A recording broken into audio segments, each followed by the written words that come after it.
Fala, galera, você tá bem? Aqui quem tá falando é Fábio Coelho, estamos aqui na nossa live lendo juntos do livro Ecoar de uma Voz. Estamos aqui com essa galera muito legal aqui. Linda. Só gente bonita aqui e a Débora está aqui na direção da nossa live e vai nos ajudar aqui ensinando e dizendo o que vai acontecer aqui na nossa dinâmica. Isso aí, sejam bem-vindos para o nosso segundo Lendo Juntos do livro Ecoar de uma Voz. O Coelho não mostrou o livro, né? Mas Sim, eu vou mostrar aqui, ó, que livro mostrai-vos. bonito. Mostra aí seu livro, isso. Capa dura, bonito. Capa dura, ficou... Gente, ficou uma preciosidade isso aqui. Tem até fitilho, sabia? Vem comigo, eu nem sabia que o nome era esse.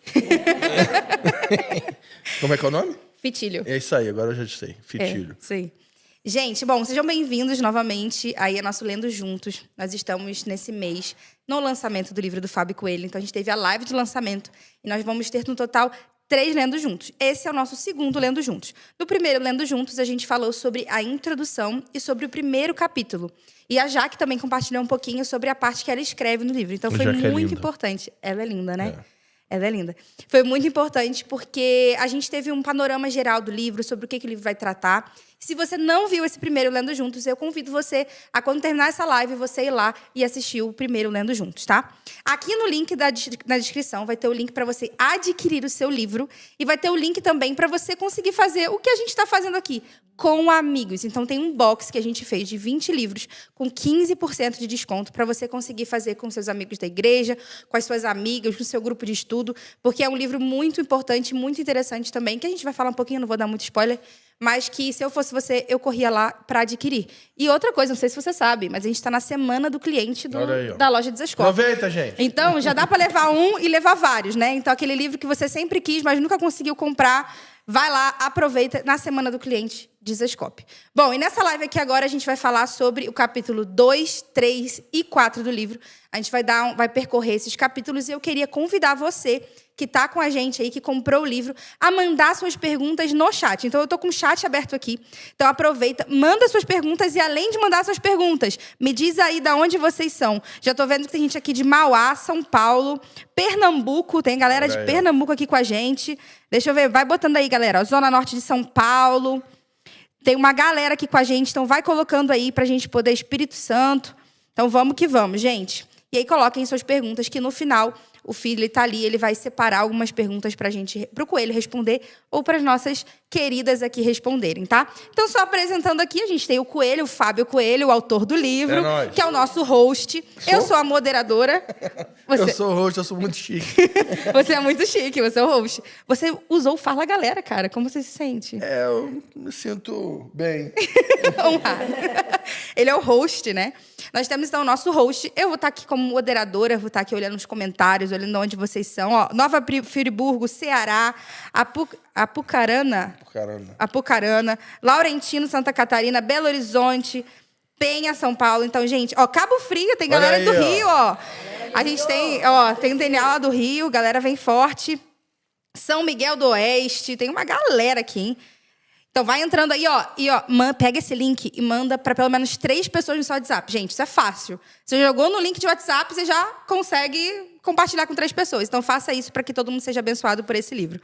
Então, eu queria continuar apresentando a Jaque Coelho, a esposa do Fábio Coelho, que ela é maravilhosa. Não sei se vocês viram a última live, mas ela está aí com a gente, ela é nossa co-host.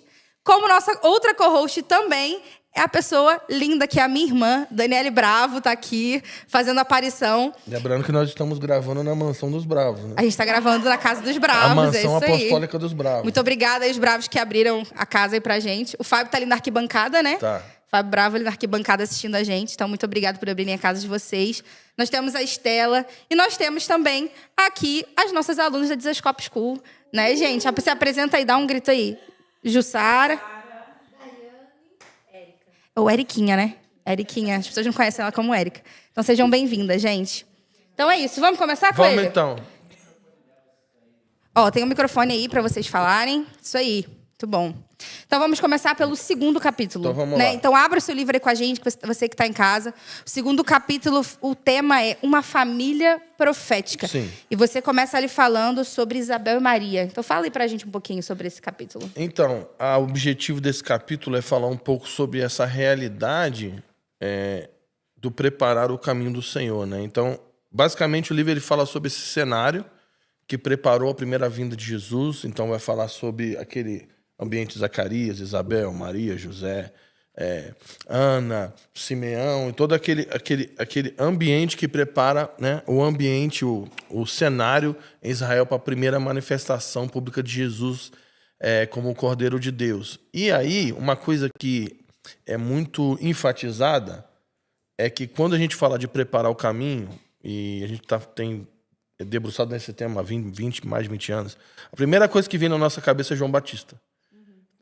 Né? A voz que preparou o caminho, aquele que começa a cumprir a profecia de Isaías 40, e aquele que próprio Jesus disse, né?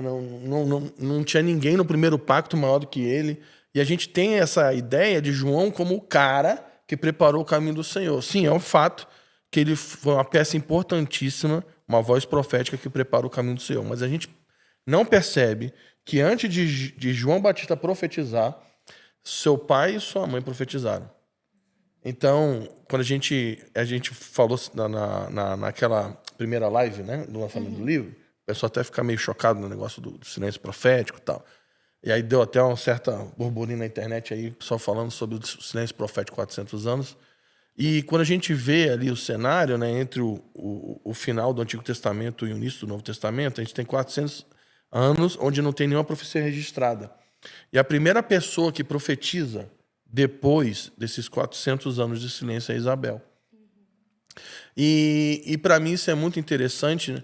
Isabel, que era uma dona de casa, já idade avançada, esposa de um sacerdote que estava mudo por causa da sua incredulidade, ela é cheia do Espírito Santo e ela começa a profetizar sobre isso. Isso é muito forte. E aí o que acontece é que logo depois a gente vai ver o desenvolvimento da história. Quando João nasce, o espírito da profecia cai sobre Zacarias, a sua boca é aberta, e ele começa a profetizar sobre o trabalho de João, que era o quê? Preparar o caminho do Messias. Então a gente vai ver que João nasceu em uma casa profética. João nasceu, ele foi criado por pais proféticos. Tanto Isabel como Zacarias, eles foram feridos pelo espírito da profecia. E eu tenho certeza que a forma que eles criaram João foi intencional para preparar aquele que ia preparar o caminho. Eu gosto de falar que o casamento de Zacarias e Isabel preparou o caminho para o preparador de caminho. Então alguém teve que preparar o caminho para aquele que ia se levantar como a voz que clama no deserto. Deus ungiu um casamento com o espírito da profecia. Deus batizou uma família e escolheu essa família para colocar ali João, aquele que iria ser a voz que clama no deserto. Então, para mim, isso é muito importante. A gente pensar, o objetivo desse capítulo é esse. E um outro ponto que eu falo, e aí vou passar a bola aqui para a pessoa que vai trazer a sabedoria mesmo, que é a pessoa aqui da minha direita, que também o pessoal também precisa se lembrar que antes de Jesus profetizar, Maria profetizou. Então Maria, naquele encontro com Isabel, ela começa a cantar um canto profético. Ela está cantando uma música profética que está falando sobre a obra da redenção. Então Maria era uma voz profética. E a gente precisa lembrar também que José era um cara que totalmente envolvido com a voz de Deus. Tanto é que se fosse qualquer outro que ficasse sabendo ali do lance de Maria, tinha ido embora. Mas Deus falava com ele por meio de sonhos proféticos. Então Deus falava com José por meio de sonhos, né? Não deixa Maria. Agora pega a tua família, vai para o Egito. Agora sai do Egito, volta. Então, assim, José também era um cara extremamente profético, que conhecia a voz de Deus, e Deus usava muito ele com sonhos proféticos. Então, de novo, a forma que José e Maria criaram Jesus foi totalmente intencional. Eu sei que na história do Antigo Testamento teve vários momentos que Deus escolheu pessoas do nada e derramou o Espírito sobre essas pessoas, e essas pessoas levantaram profetizando. Isso aconteceu. Mas no início do Novo Testamento, a forma que Deus começa a desenvolver o seu plano é escolhendo famílias proféticas. Então você tem Zacarias e Isabel gerando João, uma voz profética, e você tem José e Maria criando Jesus para ser uma voz. Como que era o dia a dia de José e Maria com Jesus? Quem era Jesus que com 12 anos estava sentado no templo discutindo a Torá com os mestres? E às vezes a gente olha isso de forma muito sobrenatural, né? Tá, Jesus era Deus, era homem, tá, beleza. O Espírito, imagina, o Espírito gerou Jesus, tá, mas vamos olhar um pouco. Que tipo de criação Jesus teve? Que tipo de discipulado ele foi envolvido com José e Maria, né? Então, eu creio que o trabalho de José e Maria e o trabalho de Zacarias e Isabel, eles foram fundamentais e foram extremamente proféticos para a gente pensar sobre isso. E eles são um cumprimento de Joel 2, né? Quando fala sobre o grande derramar, o último derramar do Espírito, diz que o Espírito ia ser derramado sobre toda a carne, ele ia ser derramado sobre anciãos, sobre jovens, sobre crianças. Ou seja, o foco desse derramar é sobre famílias. Então, é um pouco sobre isso o capítulo.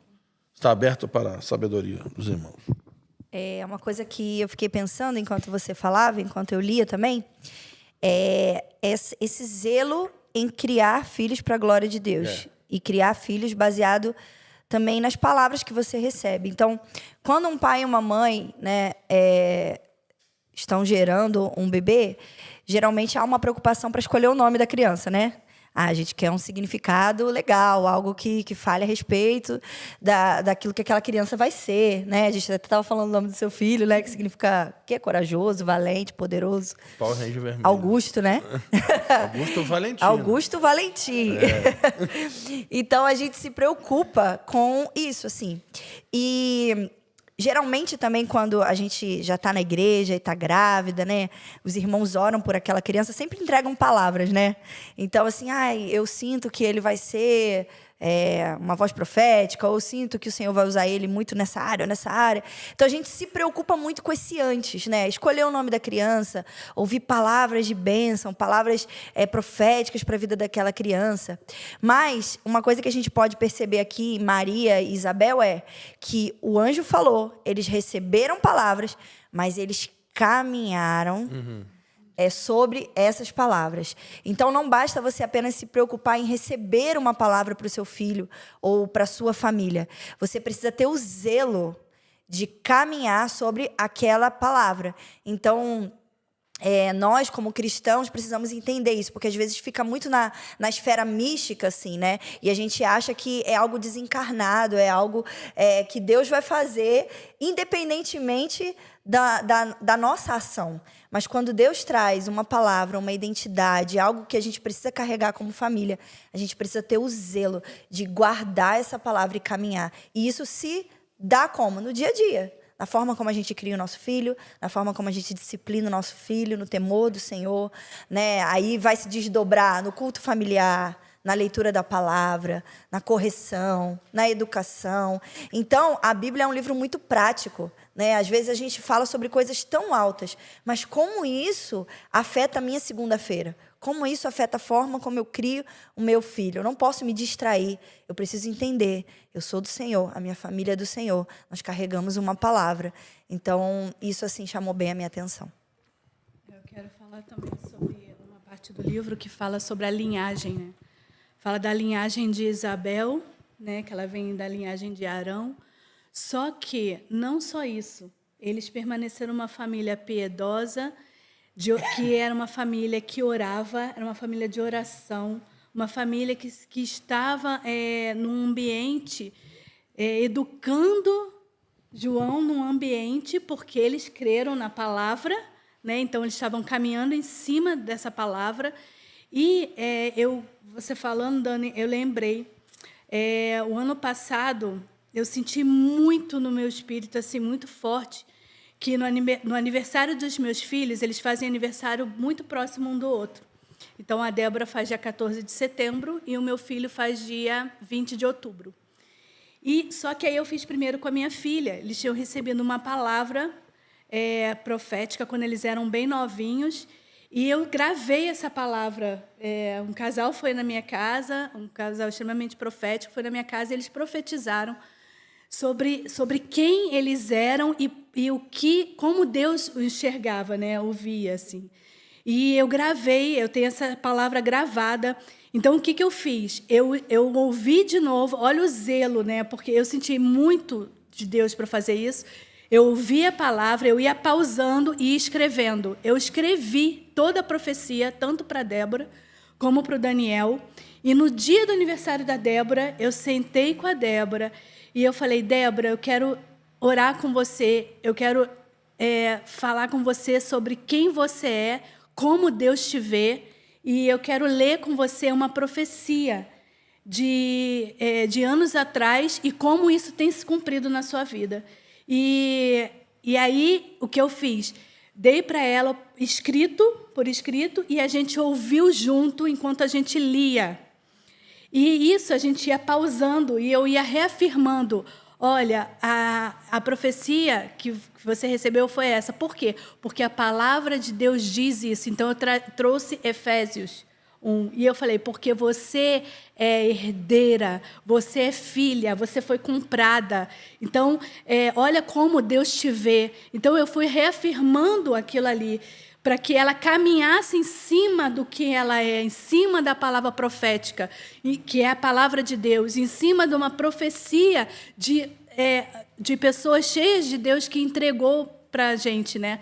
E para o Daniel, no aniversário do Daniel, eu fiz a mesma coisa, reafirmando isso neles, porque o Daniel já estava fazendo 19 anos, ele já estava se preparando para ir embora de casa, para viver a vida dele, para estudar. E a Débora, completando 17 anos, eu falei, vocês agora têm entendimento suficiente. Então, eu fiz isso com eles. Então, você tem que zelar por aquilo que você recebeu, por aquilo que você tem vivido, viver uma vida piedosa de família, viver em comunidade, ensinando seus filhos em casa, mas também no convívio da igreja, na comunidade, em oração. Então, eles vão crescer nesse lugar, eles vão chegar no momento que eles vão entender, e com as próprias pernas eles vão.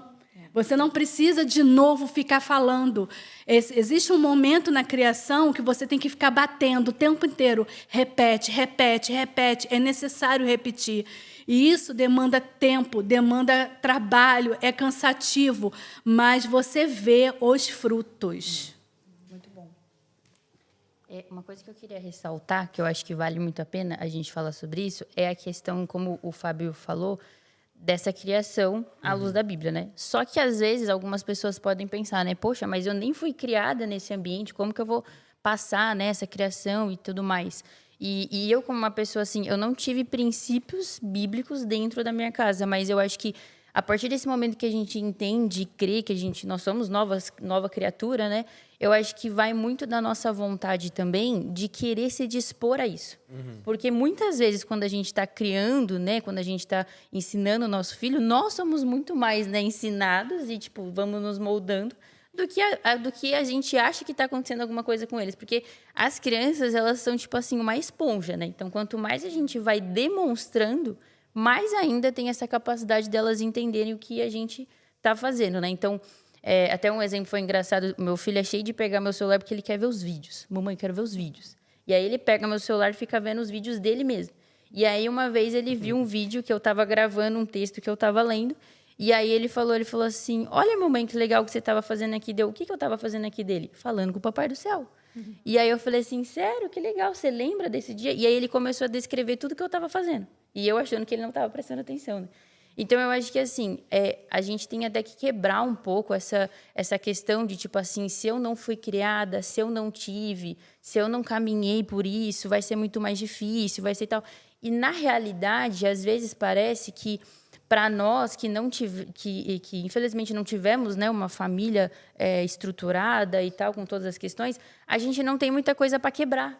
A gente é um vaso que Deus está moldando ali e tal, que às vezes é muito mais propício para que a gente entenda, para que Deus, né, faça com que as coisas aconteçam, do que talvez uma pessoa que já tem toda uma criação ali de alguma religiosidade, de alguma coisa. Então, que a gente não se perca nessa questão, né? Da questão da gente achar que só porque a gente não teve, a gente não pode. Porque, às vezes, a gente olha para algumas pessoas e fala assim, pô, mas para ela é muito fácil, porque ela veio de um ambiente assim, ela veio de um lugar que é mais fácil ter toda essa questão e tal. E aí a gente entra até num ponto da página 55 do livro, se vocês quiserem acompanhar, até você em casa que comprou o seu livro, você pode acompanhar.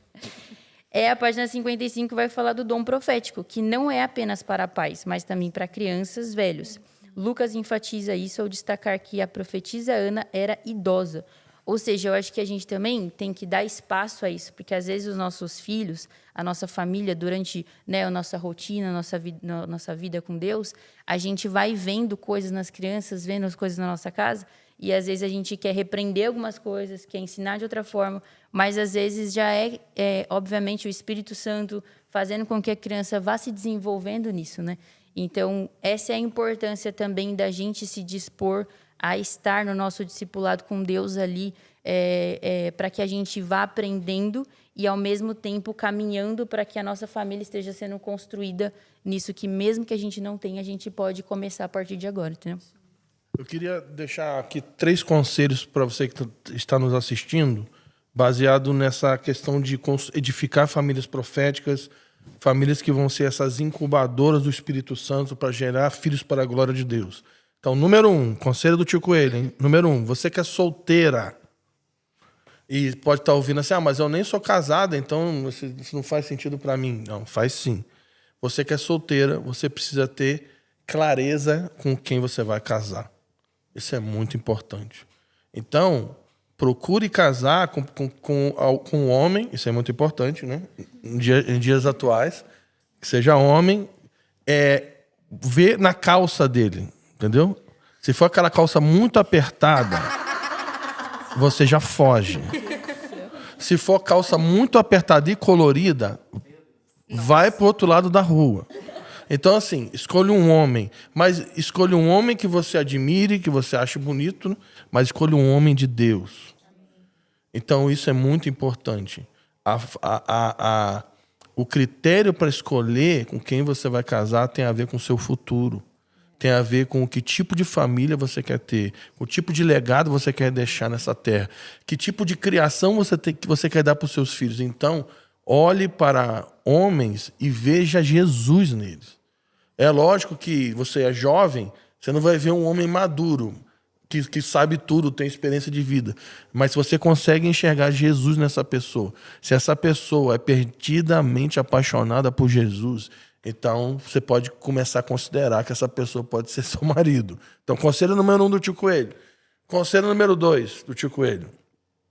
Como ela disse, talvez você não vem de um contexto familiar cristão e você pode dizer, não, mas eu estou meio perdido, porque eu não tive a experiência de ter uma criação cristã, como que eu vou fazer isso com meus filhos?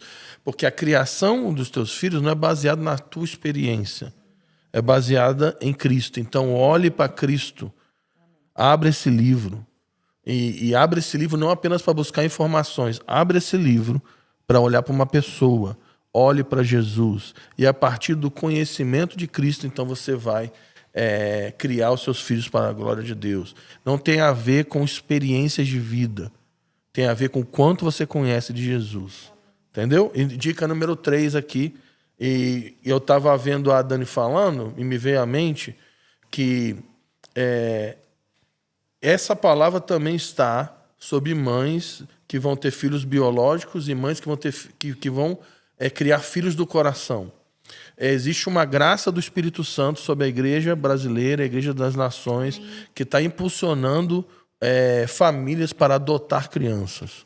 Então, nós estamos falando de famílias que vão abrir as suas portas para receber os pródigos e os órfãos que estão sofrendo, que vêm de contextos talvez muito complicados.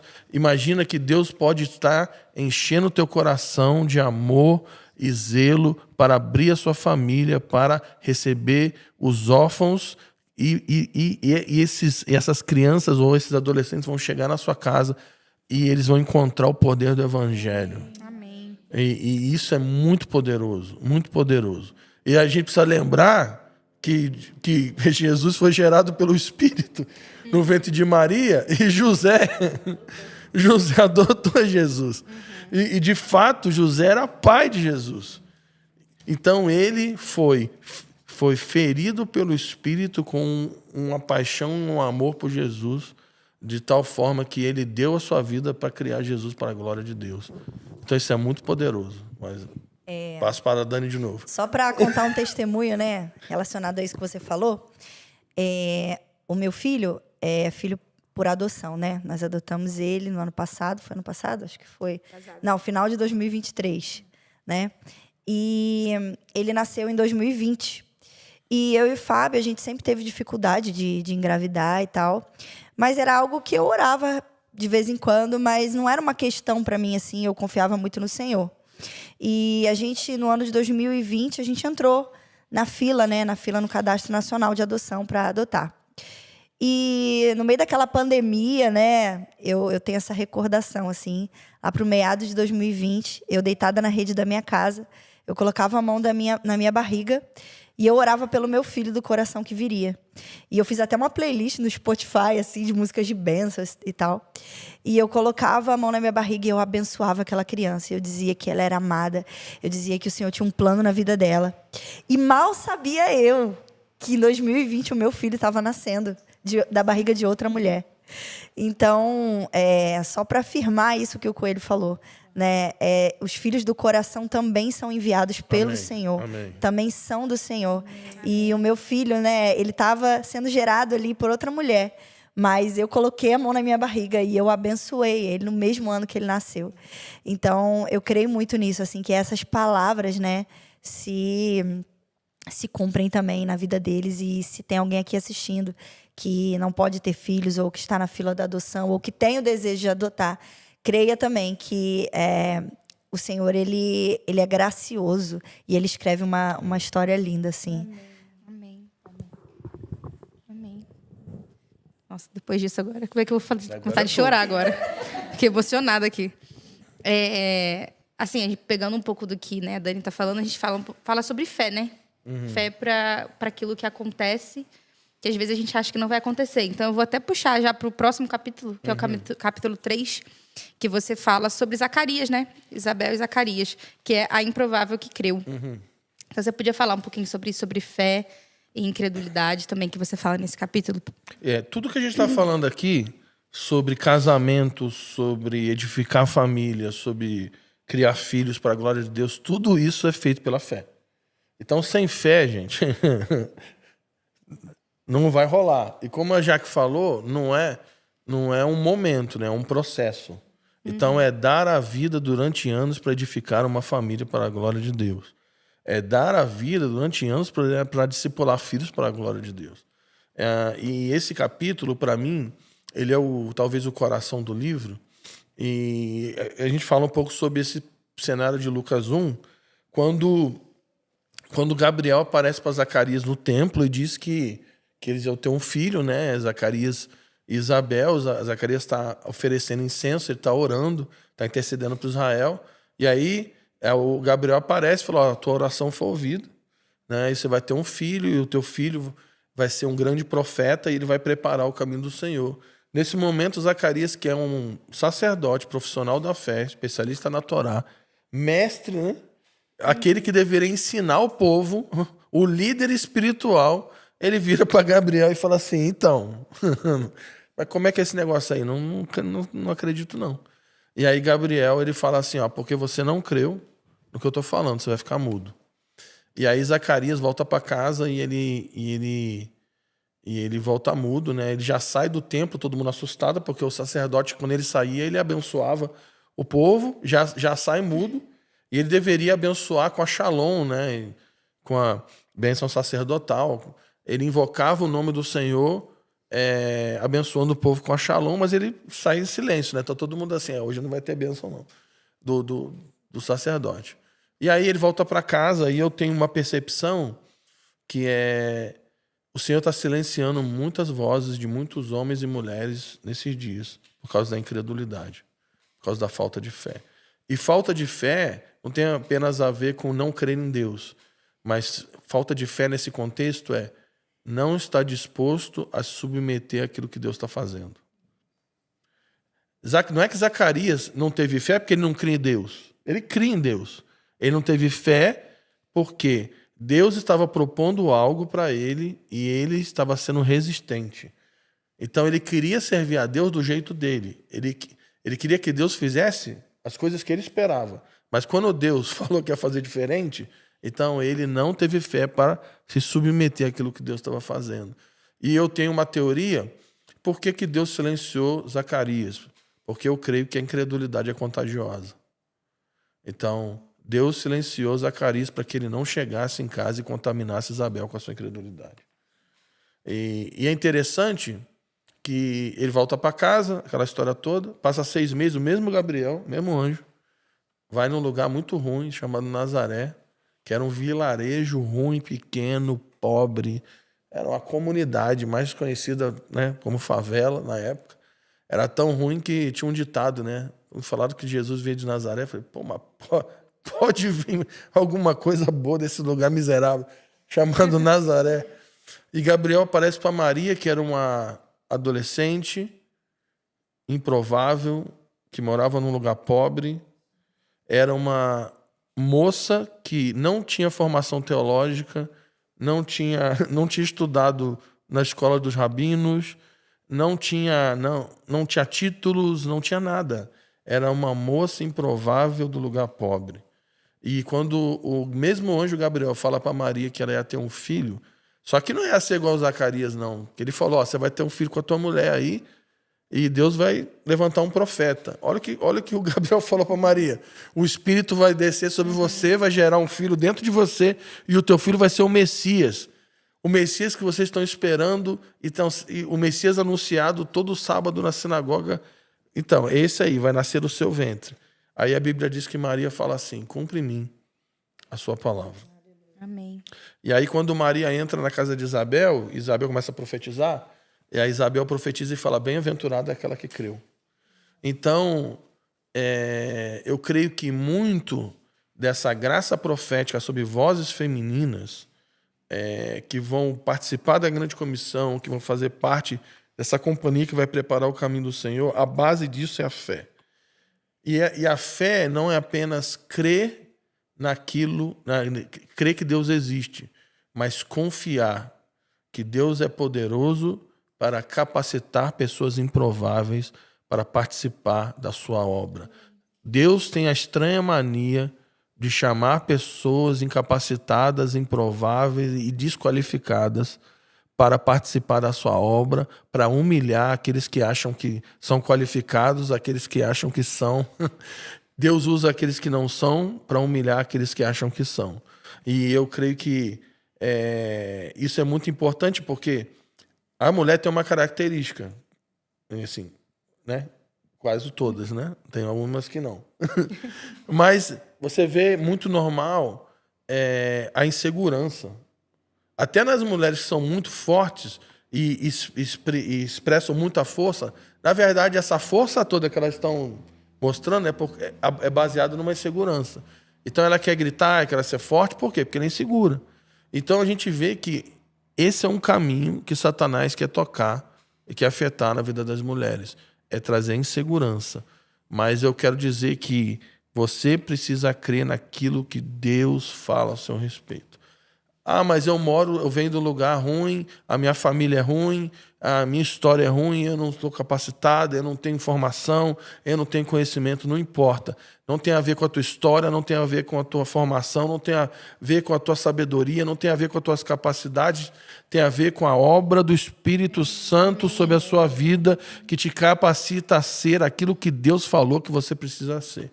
Está escrito na Bíblia que o Espírito vai ser derramado sobre toda a carne, está escrito na Bíblia que os filhos e as filhas profetizarão, está escrito que os servos e as servas profetizarão, e isso está acontecendo desde o início. Em Atos capítulo 2, quando o Espírito caiu sobre a igreja, está escrito lá que estavam reunidos 120 pessoas e Maria e as mulheres estavam juntos. Quando o Espírito caiu, mulheres estavam na reunião. Elas foram cheias do Espírito Santo e Deus encheu a boca delas e elas começaram a profetizar e o texto vai dizer, e eles anunciavam as grandezas de Deus em outros idiomas. Gente, olha que poderoso.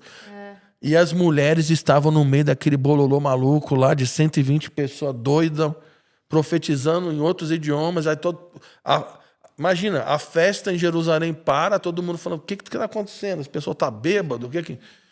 E aí Pedro se levanta para explicar. Isso foi o que Joel disse.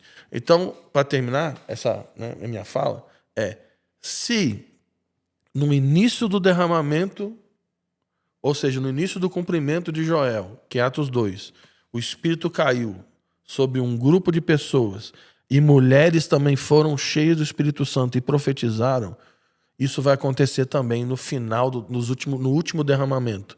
Antes do dia do Senhor, antes de Jesus voltar, nós vamos ver o maior derramamento do Espírito Santo na história. E adivinha, as mulheres vão fazer parte disso. Não importa a tua história, não importa de onde você veio, se você veio de uma família pobre, se você veio de uma família envolvida com a feitiçaria, se você não teve uma formação cristã, se você não teve pais, se você veio de um lar de um lar adotivo, ou se você foi gerado por uma família rica ou pobre, não importa. O Espírito Santo é poder para transformar você e colocar a fé de Deus em você para que você seja aquilo que Deus falou que você precisa ser. É isso. Fala aí. Agora a sabedoria de todos aí. Não, eu só queria destacar uma parte do livro que você fala sobre a fé, né? E na página 68, e você fala assim, ter fé em Deus não significa apenas acreditar que Ele existe, mas confiar sua vida a Ele de forma integral, crendo que o Senhor é bom, justo e santo. Afinal, até os demônios creram que Deus existe. Ter fé é o mesmo que vestir um paraquedas e pular de um avião em pleno voo, confiando que aquela mochila pode salvá-lo da morte. Crer em Deus é abrir mão da própria vida e se lançar nele, confiando que o Senhor é fiel para nos salvar e sustentar em toda e qualquer situação. Interessante que a gente tem visto. Ontem dei carona para uma moça, novamente eu dei carona para ela, e assim, eu sempre venho conversando com ela, uma moça solteira, e ela vem de um contexto familiar muito complicado, de religiosidade muito complicada, posso dizer até seita, e ela teve um encontro com Jesus, foi cheia dessa fé, dessa confiança, e ela se lançou. Ela veio para Bragança Paulista, saiu da cidade dela, veio estudar na school para Bragança Paulista, não voltou mais, porque ela sabe que ela não tem como voltar para aquele contexto. Mas então ela, cheia de fé, ela fala, não faço mais parte daquele lugar, é impossível.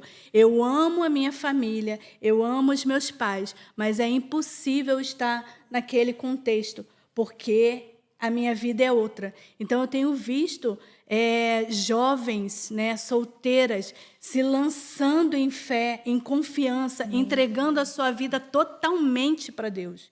Ela mora em outra cidade, sozinha, e está vivendo aqui sozinha, assim, ela está no contexto da comunidade, como a igreja é importante nesse lugar, nesse contexto de ajudar a firmar ela faz parte da família de Ziscope. Então, ontem a gente conversando, antes disso a gente estava orando juntas, ela faz parte da equipe Clamor, que é a equipe de intercessão. Então, olha o ambiente que essa moça está, e como ela quebrou um ciclo. Então, a fé, ela faz isso, ela quebra um ciclo. Eu também vim de uma família muito complicada, mas quando eu tive um encontro com Cristo, eu quebrei um ciclo. Então, eu falei, eu não quero viver o mesmo contexto que a minha mãe, que as minhas tias, de viver divórcio, de viver uma vida complicada. Então, eu não quero. Senhor, eu sou sua filha. E a partir do momento que eu mudei a trajetória, né? Com a ajuda do Espírito de Deus, né, com fé, cheia de fé, que eu mudei a trajetória da minha vida, eu quebrei um ciclo. Então, tenho uma família que a gente busca se santificar, uma família de justiça nessa terra, uma família que prega o Evangelho. Então, você pode fazer isso. Você rapaz, você moça, isso não é uma palavra só para as moças, né? Os rapazes também solteiros, você pode quebrar um ciclo, porque você não consegue, depois que a gente é encharcado dessa fé, dessa confiança, depois que a gente encontra esse Deus, a gente não consegue mais viver o contexto de família que a gente veio. E isso muda. Você consegue mudar a sua história, né? Você consegue viver uma história com o Senhor, uma história diferente. Mas basta você ter confiança e fé que você consegue fazer isso.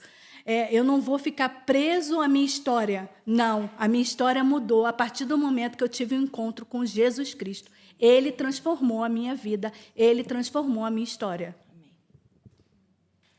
Uma coisa que eu quero até dar um testemunho assim em relação ao livro é que quando eu estava lendo, meu coração se encheu assim, sabe? Eu falei, nossa, Deus, é uma coisa que eu acho que às vezes a gente não pensa. Se a gente parar para pensar e perguntar para qualquer pessoa, tipo assim, e se fosse você ao invés de Maria, né? Você ia pensar, nossa, que legal, né? Imagina Jesus no meu ventre e tal, não sei o quê. Mas aí a gente muda um pouco a pergunta, né? E se fosse para ser você, aquela pessoa improvável, né? Aquela pessoa que morava tipo, num lugar que provavelmente tinha 500 pessoas, num lugar que não era um contexto rico, né? Não era um contexto bonito e tal. Um lugar miserável, vamos dizer assim. Talvez a gente pensaria 2, 3 vezes a gente falar, não, vamos lá. Porque às vezes a gente está esperando ser aquela que gerou tudo, mas a gente não está disposta a viver aquilo que Maria viveu antes, né? Saber se, tipo assim, você está disposta a viver, talvez, uma vida onde você vai ser retirada de um contexto, colocada em outro, onde vai ser só você e Deus. Não é uma solidão, mas é uma solitude, onde você vai ter que aprender a viver literalmente com Deus para você poder passar tudo o que você precisa, entendeu? Então, às vezes, eu acho que eu lendo todo o capítulo, eu fiquei pensando, cara, talvez a nossa pergunta teria que mudar um pouco, né? Quando a gente pensa que a gente quer algo, que a gente deseja viver algo com Deus, a gente perguntar, Senhor, aonde? Como? Que eu só quero ir, entendeu? Como vai ser, a forma que vai ser, que o Senhor só me sustente, né? Para a gente conseguir chegar na onde você quer. Mas não necessariamente olhar para o final e ter um estereótipo ali que eu vou conseguir seguir aquilo e eu vou conseguir chegar ali. Porque talvez a gente pense em tanta coisa que a gente quer e que a gente deseja, que a gente acaba idealizando uma coisa que, principalmente nos tempos que a gente vive hoje, né, é muito fácil idealizar você querer ser aquela pessoa, querer ter aquele cabelo, querer ter aquele corpo e tal. Né? Nós, mulheres, vemos muito isso e acho muito legal. Eu querer ter aquela família, mas a gente também se colocar à disposição para que Deus nos ensine a viver uma solitude para que a gente chegue aonde Ele quer que a gente chegue, né? Não simplesmente querer algo que a gente está imaginando e a gente não está disposto a pegar o processo para ser como o nosso, né? Tomar esse processo e não, eu vou seguir até o final. Acho que isso é uma coisa muito importante para a gente nos dias de hoje e é uma coisa que o texto colocou muito forte no meu coração, esse capítulo. Tem uma coisa também, eu não sei se já falou, gente, se falou, vocês... o contraste da fé de Maria com a fé de Zacarias, né? Uhum. Porque o que... Falou? Segue. O que é mais fácil, né? Você crê que vai nascer um bebê gerado pelo Espírito Santo, ou você crê que um casal estéril vai ter neném por vias naturais, né? Então, assim, para Zacarias, teoricamente, era muito mais fácil crer do que para Maria, né? Então, a fé dela foi realmente uma fé notável, uma mulher notável, porque ela creu que o Espírito Santo ia gerar no ventre dela um bebê. E isso é muito mais improvável do que um casal idoso, apesar de ser muito difícil também. Não só um bebê, um Messias. Né? Exatamente. Era o verbo ali encarnando, né? a Deus se tornando um homem, um como de nós. Então, é uma fé realmente muito, muito notável. E tem uma coisa que vai lembrar, que Maria, quando ela abraça a palavra de Gabriel e diz, beleza, eu cumpro em mim a sua palavra, ela está arriscando a vida dela. Porque se alguém descobrisse que ela lembra que ela já era casada com José, apesar de não ter consumado o casamento, né? O casamento judaico, você casava, assinava o contrato de casamento, o marido voltava para preparar a casa e depois ele vinha e buscava a esposa. Então eles estavam nesse período, né? E já eram casados, eles já tinham um contrato, já estava assinado. Então se alguém descobrisse que ela estava grávida e esse filho não era de José, ela podia ser apedrejada e morta segundo a lei da Torá. Então, ela está abraçando a palavra pela fé e está arriscando a vida dela para carregar essa palavra. Então, isso pode parecer um pouco extremo, mas isso tem a ver com fé, como a Débora leu, né, aquela parte do texto, que tem a ver com abrir mão da minha própria vida para viver a vida de Jesus. Sim. Isso envolve arriscar a vida. Sim. Sim? Confiar no chamado É de isso Deus. aí.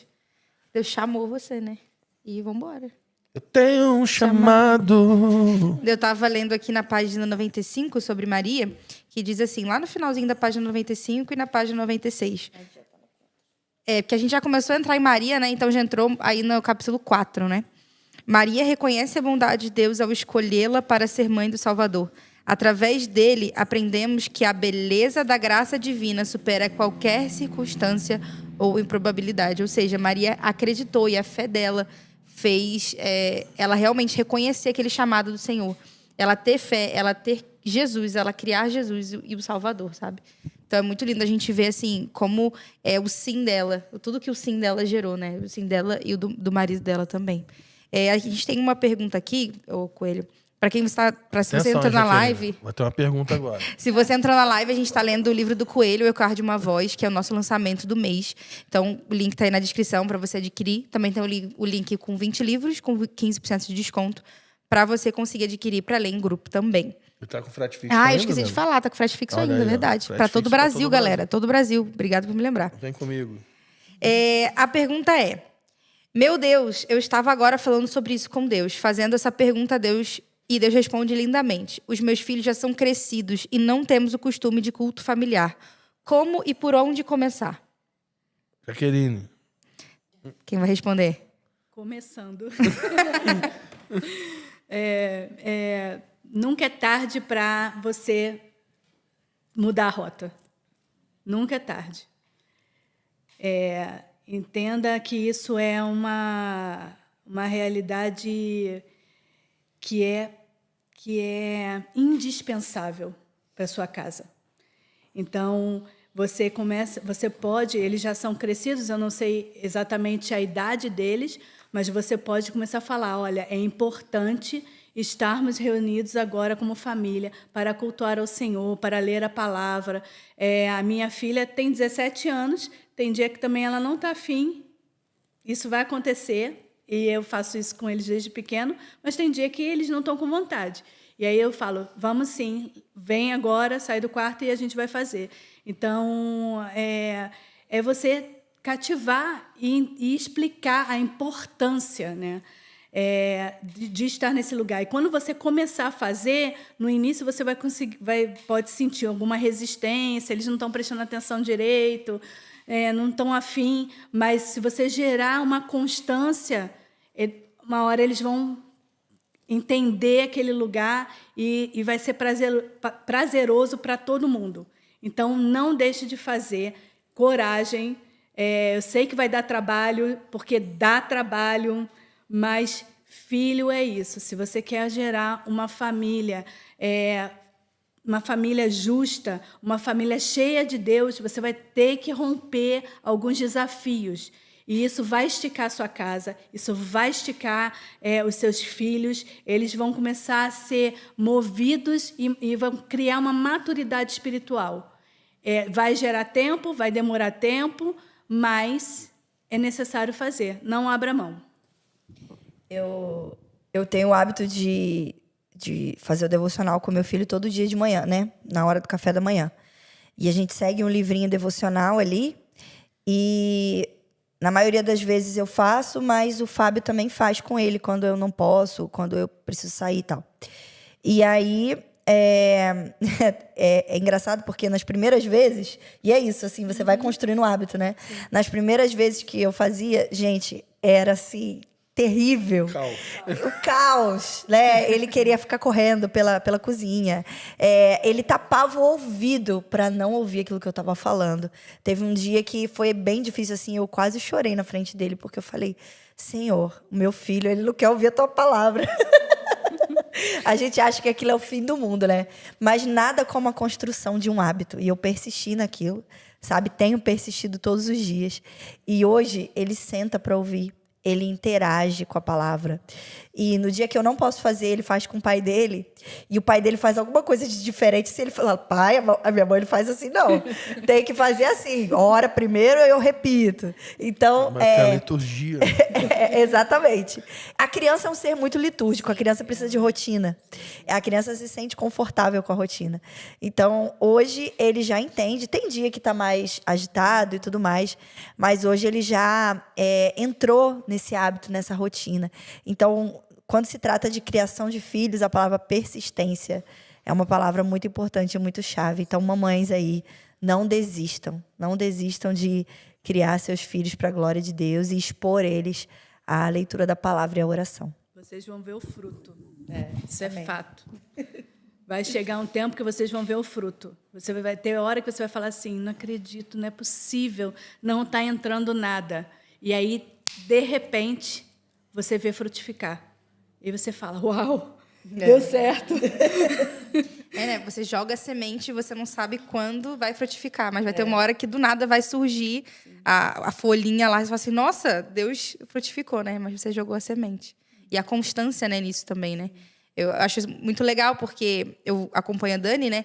Eu vejo em casa e ela tá sempre com água ali, todo dia, e assim, oração antes de dormir e tudo mais. E a gente não sabe quando vai frutificar. E aí, do nada, ele tem uma atitude, né? Que a gente fala assim, nossa, não esperava essa atitude. E vem disso, né? É aquilo que está sendo plantado todos os dias. E aí você vai ver frutificar. Isso é muito lindo, assim, essa persistência, né? Das mães e pais também, né? E também vejo o Fábio com a Dani fazendo isso. E como é lindo. E como o Senhor... Eu creio, assim, o Senhor, né? Ele abençoa muito isso. E eu sempre parei para pensar, assim... Quando eu estava estudando aquele livro Excelências de Cristo, e ele fala, né? Imagina que Jesus era criança, ele tinha amigos, né? Ele tinha amigos na rua que ele brincava, ele tinha que dividir o quarto, ele tinha a rotina, o dia a dia. E a gente não sabe como era essa rotina, mas Maria, né? E ela estava ali na rotina, ela tinha uma comida preferida que ela cozinhava, que ele amava.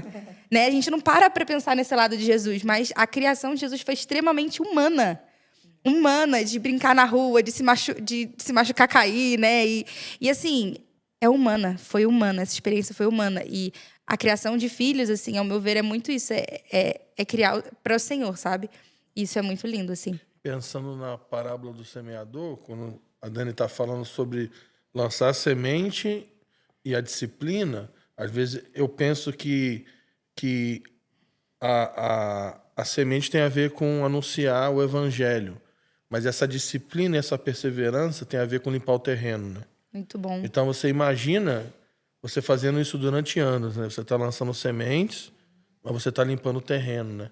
Então, o coração da criança ele vai se convertendo a Cristo, não só por causa das coisas que você está falando, né? Mas para as coisas que vocês estão vivendo juntos. Muito bom. Então, isso é muito bonito. Até eu gostei disso que eu falei agora. É bom que tá na live, dá para cortar. Agora, uma coisa muito legal, eu sei que o tempo já está dando, mas que você fala no livro que é bem legal, que o Cristo que estava na barriga de Maria, né? Como é que você fala? Batizou Deixa eu João. tentar achar a página aqui, o Espírito do Cristo que Isso é estava legal, dentro fala de sobre isso. Maria batizou. Vários spoilers. É porque tem um texto que sempre me deixou intrigado, que quando Gabriel fala para João assim, para Zacarias, ele fala assim, ó, você vai ter um filho, ele vai ser profeta, e ele vai ser cheio do Espírito Santo desde o ventre da mãe. Só que ele joga essa informação, ele continua falando como se nada tivesse acontecido. Se eu fosse Zacarias, eu falaria assim, peraí, vamos só organizar aqui. Como é que é esse negócio de... Né? Eu fico pensando, né? Alguém já teve algum culto pentecostal? Em algum momento, falou assim, chame todas as grávidas aqui agora, vem à frente, nós vamos orar para o batismo do Espírito Santo da criança no ventre da mãe. Então, como é que faz para uma criança... Página 90, hein? Página 90. Não perca, 90. Como que faz para uma criança ser cheia do Espírito no ventre da mãe? E aí, Gabriel fala isso e segue a história. Segue o barco. E aí, ele vai até Maria, Maria crê. E aí, ele fala para Maria que Isabel também estava grávida. Maria faz aquela viagem terrível, né, de Nazaré. Tu imagina uma adolescente fazendo essa viagem naquela época. Ela faz aquela viagem e vai até a casa de Zacarias. A Bíblia diz que quando ela entra na casa de Zacarias e saúda aquela casa, eu gosto daquela cena do The Chosen, né? Que quando ela diz Shalom, né? Caraca. E aí a Bíblia diz que quando Isabel ouve a saudação da boca de Maria, diz que ela é cheia do Espírito Santo e João, ele é sacudido pelo poder do Espírito Santo no ventre da mãe. Então, eu acho que é nesse momento que João é cheio do Espírito Santo no ventre da mãe. Então, o que acontece é que quando Maria entra na casa do sacerdote mudo e abre a boca para abençoar a casa do sacerdote mudo, né, o Espírito do Cristo que estava dentro de Maria batizou o João que estava dentro de Isabel. E aí, lá na frente, quando Jesus aparece no Jordão, né, e fala assim, ô João, me batiza. Aí João fala, não, pô, você que tem que me batizar, pô. Aí Jesus, não, faz o que eu tô falando, pô. Me batiza. Aí João, não, eu quero o teu batismo. O que João estava pedindo era, me batiza com o Espírito Santo. Eu fico imaginando Jesus, pô, João, já fiz isso há um tempão. Eu fiz isso, já fiz isso há 30 anos atrás, quando eu entrei na tua casa. Então você imagina que o Espírito da profecia batizou uma criança no ventre da mãe porque uma adolescente creu. Amém. E entrou na casa de um sacerdote mudo e abriu a sua boca. Então, às vezes, a única coisa que você precisa é abrir a sua boca. Sim. Amém. Proclamar, né? Ecoar a voz. Ecoar, muito bom. Ecoar a voz. Por isso que é o nome do livro, né? O ecoar de uma voz, ó. Você nem Muito reparou, bom, né? Débora. Mas você estava falando o nome do seu livro. Incrível, você é incrível, Débora. Tá vendo? Lembrando sempre que a Débora continua solteira. Meu Deus. Ele gosta de falar E se disso. você tem um pretendente cheio do Espírito Santo, manda os currículos para a Dani Bravo. Bom, gente, agora a gente já está finalizando. Você tem palavras finais? Alguém tem palavras finais aí? Palavras finais. É isso. Eu queria pedir para a Jaque orar para a gente finalizar. A gente não orou da última, mas eu acho que é muito propício, né? Para quem está em casa entrar com a gente aí nessa oração e proclamar. Amém. Pai, muito obrigada. Muito obrigada, porque o Senhor tem levantado, Senhor, mulheres corajosas. Amém. O Senhor tem feito isso, Senhor. O Senhor tem enchido mulheres de fé, de confiança, mulheres cheias do Teu Espírito, que vai abrir a sua boca e vai adorar ao Senhor nos céus, mas também vai proclamar justiça nessa terra. Senhor, mulheres que não somente no âmbito da sua casa, na sua família, com seus filhos, mas também jovens nas universidades, Senhor, que vai orar naqueles lugares, mudar ambientes, lugares que são totalmente corrompidos por ideologias satânicas.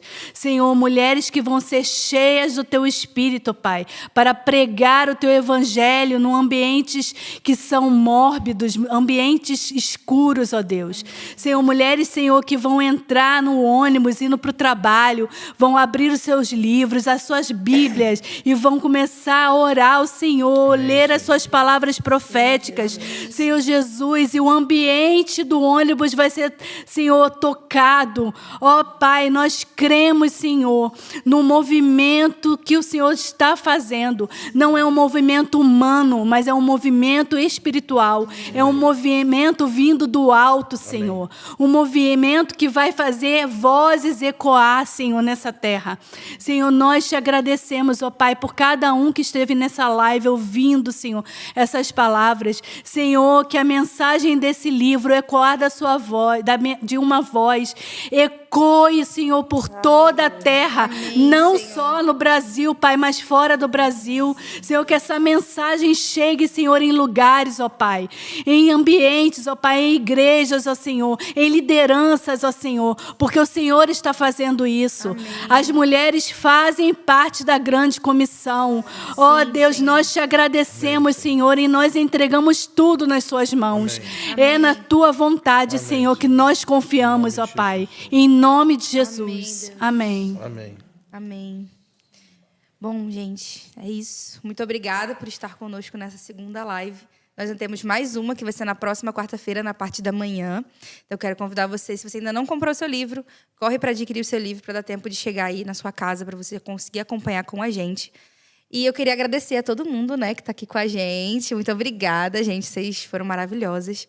E eu queria dizer para você, volte, compre o livro e se aprofunda nesse tema, porque vale muito a pena. E tenha fé. Tenha fé. E seja uma voz que ecoa nessa nação e fora dessa nação. Amém. Tá bom? E não se esqueça. Não se esqueça. Você é uma cópia de Jesus. Tchau, gente. Até a próxima.